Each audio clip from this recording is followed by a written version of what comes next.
जय हिंद, वंदे मातरम। आज हम कक्षा द्वादशी कला वर्ग विषय भूगोल, उसमें हम पाठ 2 जनसंख्या वितरण घनत्व वृद्धि उसके बारे में अध्ययन कर रहे थे। तो हमने जनसंख्या घनत्व और वितरण के बारे में अध्ययन किया था।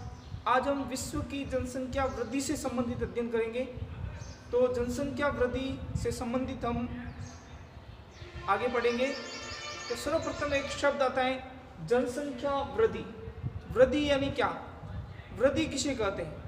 वृद्धि यानी जनसंख्या वृद्धि किसे कहते हैं, एक प्रश्न उठता है। तो किसी क्षेत्र में, कोई भी क्षेत्र है, उस किसी क्षेत्र में किसी निश्चित अवधि के दौरान, किसी क्षेत्र में किसी निश्चित अवधि के दौरान बसे हुए लोगों की संख्या में परिवर्तन होना, बसे हुए लोगों की संख्या में परिवर्तन होना जनसंख्या वृद्धि कहलाती है। अर्थात जनसंख्या वृद्धि का अर्थ होता है एक निश्चित क्षेत्र का निश्चित समय में जनसंख्या में परिवर्तन होना, जनसंख्या में परिवर्तन होना। अब जनसंख्या में 2 प्रकार के परिवर्तन हो सकते हैं। एक जनसंख्या ऋणात्मक वृद्धि हो सकती है, एक जनसंख्या धनात्मक वृद्धि हो सकती है। तो सर्वप्रथम जनसंख्या वृद्धि की एक परिभाषा मैं लिखता हूँ, उसको ध्यान से समझना और लिखना। किसी क्षेत्र में जनसंख्या वृद्धि किसको कहते हैं? किसी क्षेत्र में, किसी क्षेत्र में निश्चित समय में, किसी क्षेत्र में समय की एक निश्चितता होती है। तो किसी क्षेत्र में समय की किसी निश्चित अवधि के दौरान, समय की किसी निश्चित अवधि के दौरान,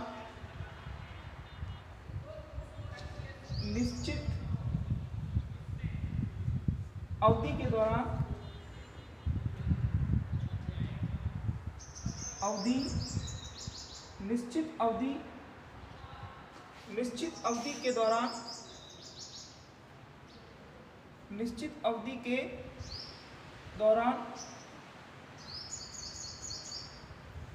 तो किसी क्षेत्र में समय की किसी निश्चित अवधि के दौरान बसे हुए लोगों की संख्या में परिवर्तन, बसे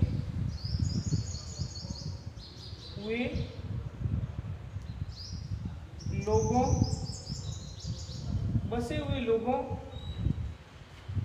की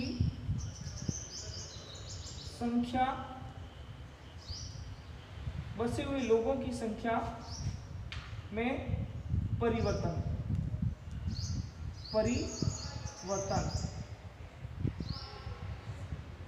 ठीक है ना? जनसंख्या वृद्धि किसे कहते हैं?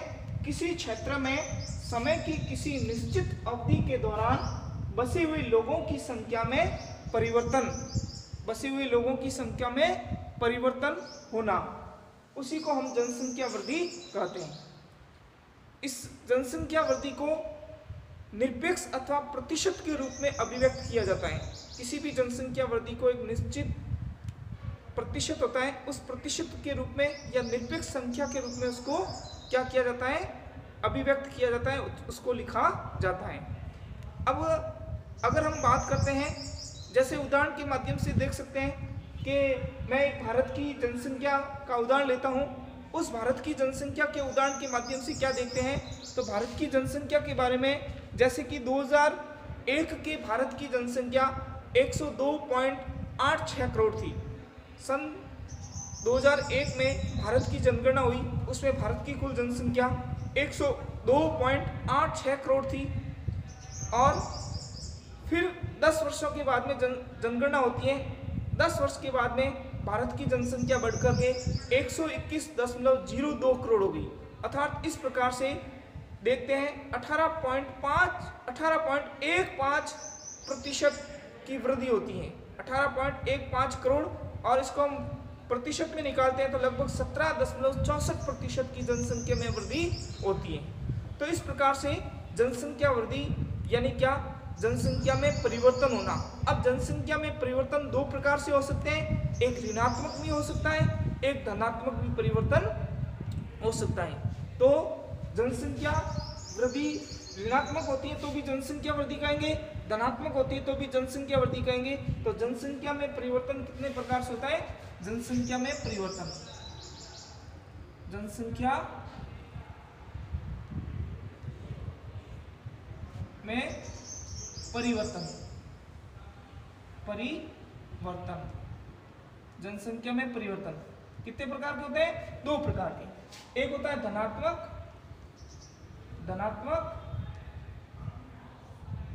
परिवर्तन, और दूसरा होता है धनात्मक, और दूसरा होता है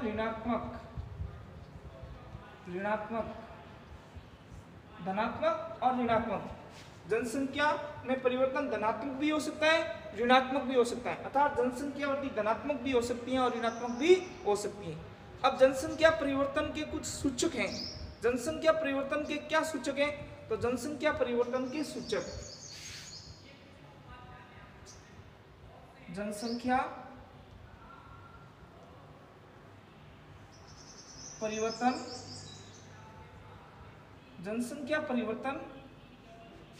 के सूचक। तो जनसंख्या परिवर्तन के सूचक कि जनसंख्या के परिवर्तन होने पर उस क्षेत्र में क्या परिवर्तन होता है, क्या सूचक हैं? तो आर्थिक प्रगति, जनसंख्या में परिवर्तन के कारण एक तो आर्थिक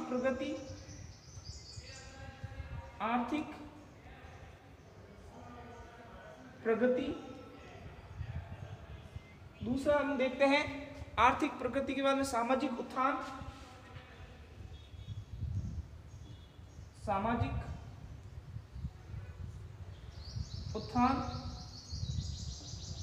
और सामाजिक उत्थान के बाद में देखते हैं तो ऐतिहासिक और सांस्कृतिक पृष्ठभूमि,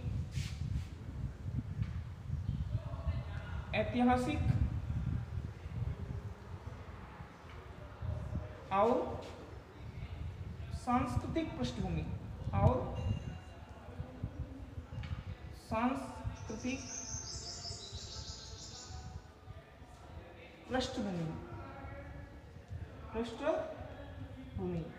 अर्थात जनसंख्या के परिवर्तन के कुछ सूचक हैं। उसके जनसंख्या में परिवर्तन होने से जैसे आर्थिक प्रगति में परिवर्तन होता है, सामाजिक उत्थान में परिवर्तन होता है, ऐतिहासिक और सांस्कृतिक पृष्ठभूमि में भी परिवर्तन होता है।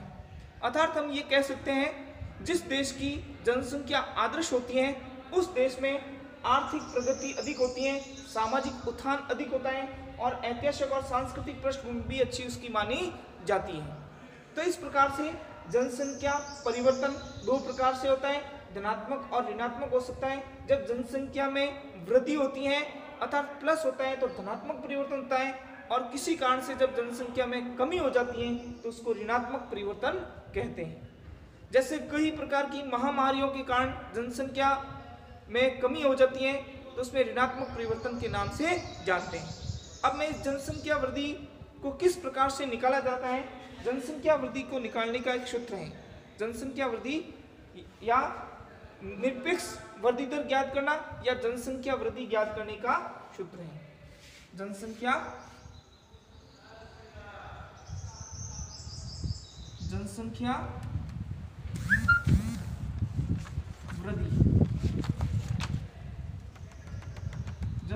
वृद्धि ज्ञात करने का सूत्र। जनसंख्या वृद्धि किस प्रकार से निकालते हैं, या इसको हम कह सकते हैं निरपेक्ष वृद्धि दर।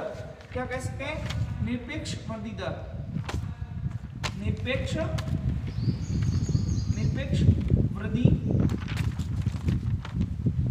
वृद्धि दर। जनसंख्या वृद्धि कहो या निरपेक्ष वृद्धि दर कहो एक ही बात है। तो इसको निकालने की एक फॉर्मूला है, वर्तमान जनगणना होती है, वर्तमान जनगणना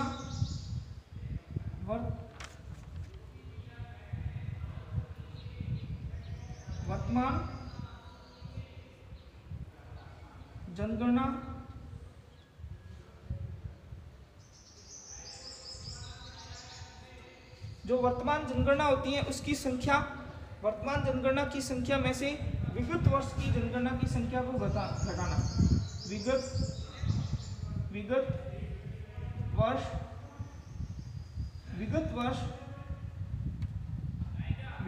की जनगणना,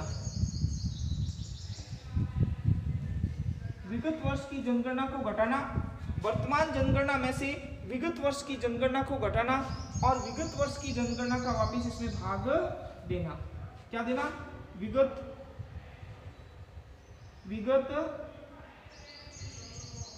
वर्ष की जनगणना, विगत वर्ष की जनगणना, इस प्रकार इसको गुणा करेंगे 100 से। इससे गुणा करेंगे 100 से। तो मैं इसको उदाहरण के द्वारा एक समझाता हूं। जैसे उदाहरण के द्वारा आप समझ सकते हैं कि मैं भारत देश का ही उदाहरण लेता हूं और भारत देश के उदाहरण के माध्यम से आप समझेंगे कि भारत देश के अंदर जैसे भारत की जनसंख्या, भारत की जनगणना के, भारत की जनसंख्या की बात करते हैं। भारत की जनसंख्या, अब हम भारत की जनसंख्या की बात करते हैं। भारत की जनसंख्या का उदाहरण लेते हैं तो 2001 जनसंख्या कितनी? जनसंख्या 2001 की जनगणना, उस समय भारत की जनसंख्या कितनी थी? 102.86 करोड़, 102.86 करोड़, ये भारत की जनसंख्या थी। ठीक है ना?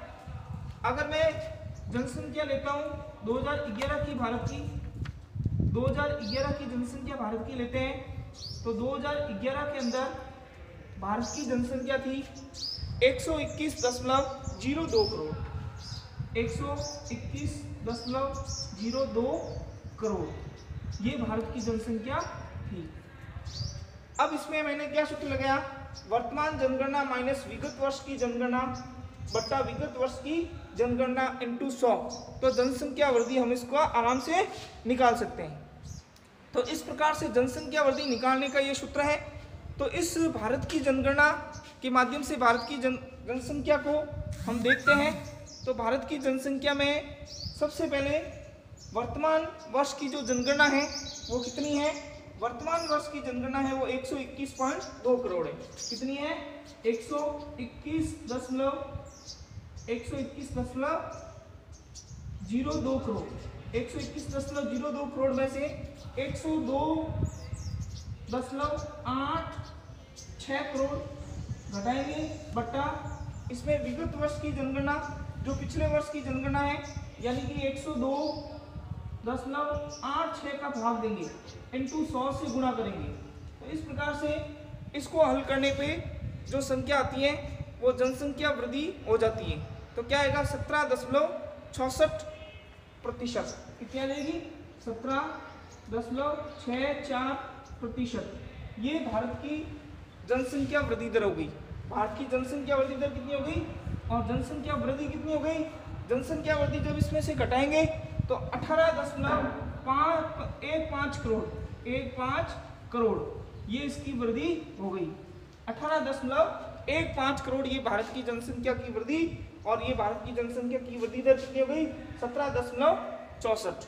इस प्रकार से किसी भी देश की जनसंख्या की वृद्धि ज्ञात कर सकते हैं, वृद्धि दर, और उसको हम निकाल सकते हैं। तो ये इसका स्क्रीनशॉट लो, ये आपके बहुत काम आएगा और इस प्रकार से निकाल सकते हैं।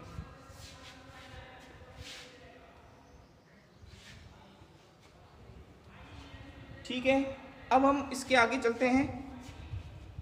तो इसके माध्यम से हमने समझा कि किस प्रकार से जनसंख्या वृद्धि किसे कहते हैं? किसी क्षेत्र में समय की किसी निश्चित अवधि के दौरान बसे हुए लोगों की संख्या में परिवर्तन होना जनसंख्या वृद्धि कहते हैं। जनसंख्या वृद्धि धनात्मक भी हो सकती है, ऋणात्मक भी हो सकती है। और जनसंख्या परिवर्तन के कुछ सूचक हैं, जैसे आर्थिक प्रगति है तो भी जनसंख्या में परिवर्तन होता है। सामाजिक उत्थान, ऐतिहासिक और सांस्कृतिक पृष्ठभूमि के कारण भी जनसंख्या में वृद्धि और ऋणात्मक वृद्धि, धनात्मक वृद्धि हो सकती है।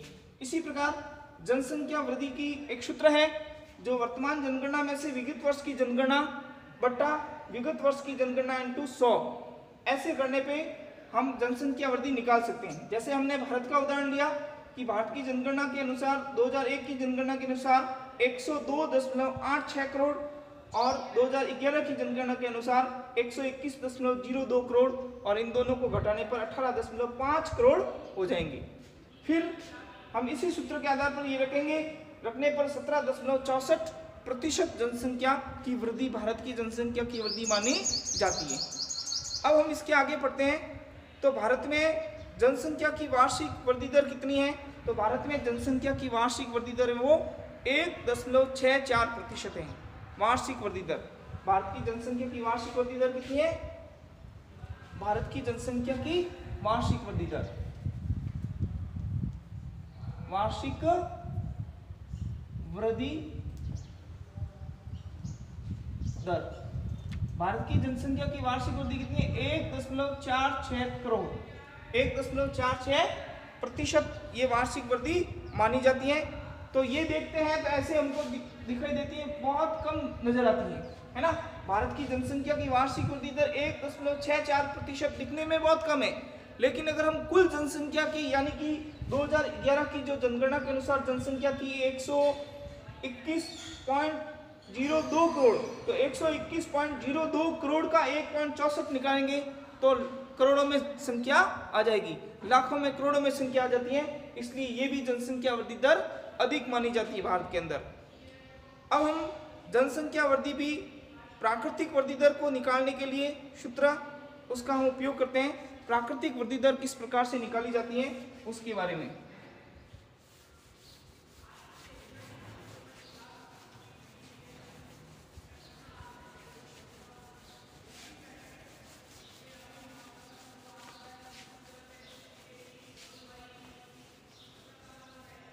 तो प्राकृतिक वृद्धि दर निकालने के लिए, भारत की जनसंख्या की प्राकृतिक वृद्धि दर निकालने के लिए क्या है?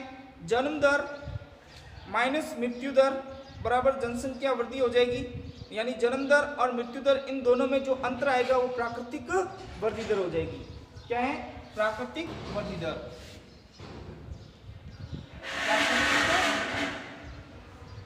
वृद्धि दर, प्राकृतिक वृद्धि दर क्या है? जन्म दर में से मृत्यु दर को निकाल देंगे, मृत्यु दर को बाहर निकाल देंगे तो ये हमारे पास में सामने क्या आ जाएगी? प्राकृतिक वृद्धि दर आ जाएगी, जनसंख्या की वृद्धि आ जाएगी।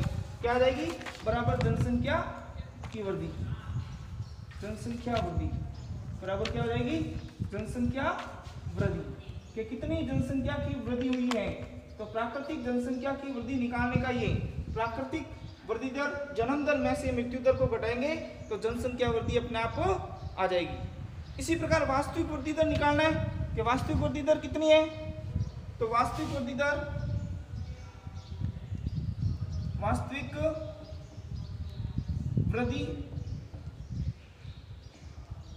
वृद्धि निकालनी है। तो वास्तविक वृद्धि निकालने के लिए जन्म दर माइनस मृत्यु दर प्लस आप्रवास माइनस उत्प्रवास, जन्म दर माइनस मृत्यु दर, जन्म दर माइनस मृत्यु दर, ये तो प्राकृतिक आ जाएगी। फिर इसमें से आप्रवास यानी प्रवास कितने लोग आए, आप्रवास यानी कितने लोग आए, माइनस उत्प्रवास, वहां से कितने लोग वापस चले गए, उत्प्रवास। तो ये वास्तविक वृद्धि दर हमारे सामने आ जाएगी। किसी भी देश की वास्तविक वृद्धि दर निकालने के लिए जन्म दर में से मृत्यु दर को घटाना और इसमें मृत्यु दर के अंदर आप्रवास को जोड़ देना और उत्प्रवास को घटा देना, तो उसमें क्या आ जाएगा? वास्तविक वृद्धि दर आ जाएगी। उस क्षेत्र की वास्तविक वृद्धि दर हम ज्ञात कर सकते हैं। तो इस प्रकार से हम कह सकते हैं जनसंख्या में धनात्मक वृद्धि भी हो सकती है और ऋणात्मक वृद्धि भी हो सकती है। आज का हमारा लेसन पूर्ण हुआ। धन्यवाद।